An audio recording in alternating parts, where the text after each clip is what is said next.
Hello viewers, ভিডিওটি শুরু করার আগে সকলকে আমি অনুরোধ করব, যদি সম্ভব হয়, ইফ পসিবল, যদি সম্ভব হয় আপনারা যত তাড়াতাড়ি সম্ভব বাড়িতে সোলার সিস্টেম ইনস্টল করুন।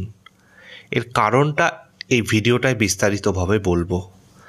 দেখুন, আমাদের দেশের যে টোটাল ইলেকট্রিসিটির চাহিদা, সে টোটাল ইলেকট্রিসিটি বিভিন্ন উপায়ে উৎপন্ন হয়, যেমন তাপবিদ্যুৎ, জলবিদ্যুৎ, সৌরবিদ্যুৎ, বায়ুশক্তির থেকে বিদ্যুৎ, আরও নানা রকম উপায়ে আমাদের দেশে বিদ্যুতের চাহিদা পূরণ করা হয়।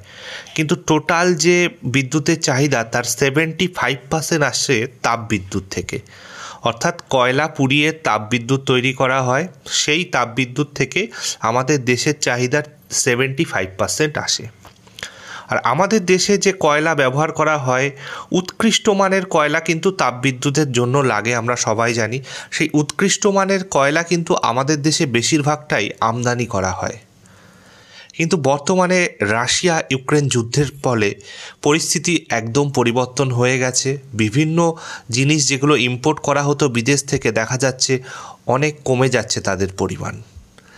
সেরকমই একটা জিনিস হলো খুবই গুরুত্বপূর্ণ কয়লা, যে কারণে কিন্তু আমাদের দেশে কোল্ড স্টোরেজের শর্টেজ দেখা দিয়েছে।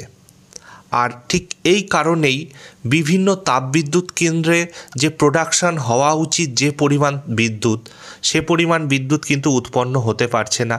রিসেন্টলি আমরা খবরেও দেখতে পাচ্ছি যে দিল্লি সহ বিভিন্ন বড় বড় শহর অনেক সময়ের জন্য লোডশেডিংয়ে ডুবে যাচ্ছে। এই কারণেই আমি সকলকে অনুরোধ করছি, যদি আপনার সামর্থ্য থাকে, সম্ভব হয়, অবশ্যই সোলার প্যানেল ইনস্টল করুন বাড়িতে। আপনি যদি 500 ওয়াটে আপনার কাজ চলে যায়, আপনারা 500 ওয়াটও ইনস্টল করতে পারেন। মোটামুটি যদি খুব বেশি খরচও ধরি, 50,000 টাকার মধ্যে এখনও কিন্তু 500 ওয়াটের প্যানেল বা 500 ওয়াটের সোলার সিস্টেম ইনস্টল করা যায়। আর এখন যাদের বেশি সামর্থ্য আছে, যাদের বেশি চাহিদা আছে বিদ্যুতের, এসি চলবে, তারা অবশ্যই বেশি ইনস্টল করতে পারেন। আর এখানে প্রশ্ন আসে, আপনারা কি ইনস্টল করবেন, অফগ্রিড না অনগ্রিড? আমি বলবো এক্ষেত্রে অবশ্যই অফগ্রিড সিস্টেম ইনস্টল করুন, কারণ আপনার টোটাল এলাকায় যদি পাওয়ার কাট হয়ে যায়, আপনি কিন্তু অফগ্রিড সিস্টেম থাকলে চালাতে পারবেন। আর বর্তমানে আমাদের বাড়িতে যে বেসিক জিনিসগুলো চলে, যেমন লাইট, পাখা, টিভি, একটা ছোট্ট হাফ হর্স পাওয়ারের পাম্প, আপনি মোটামুটি 500 ওয়াটে এটা চালাতে পারবেন। অন্যান্য সবগুলো বন্ধ করে আপনি একটা 500 ওয়াট সোলার সিস্টেমের মাধ্যমে একটা হাফ হর্স পাওয়ারের পাম্পও কিন্তু চালাতে পারবেন।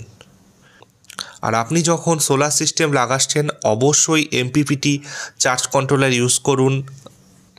বিগত কিছুদিনের খবর পড়ে এবং নিউজ চ্যানেলে দেখে বিদ্যুতের ক্রাইসিস, কয়লার ক্রাইসিস, আমি সকল সাবস্ক্রাইবারদের কথা চিন্তা করেই এই ভিডিওটি বানালাম, যে আপনারা অবশ্যই আপনাদের সাধ্যমতো বাড়িতে সোলার সিস্টেম ইনস্টল করুন, যাতে কিন্তু আপনারা আগত যে বিদ্যুতের যে চাহিদা, বিদ্যুতের যে প্রবলেম, তার থেকে কিন্তু বাঁচতে পারবেন।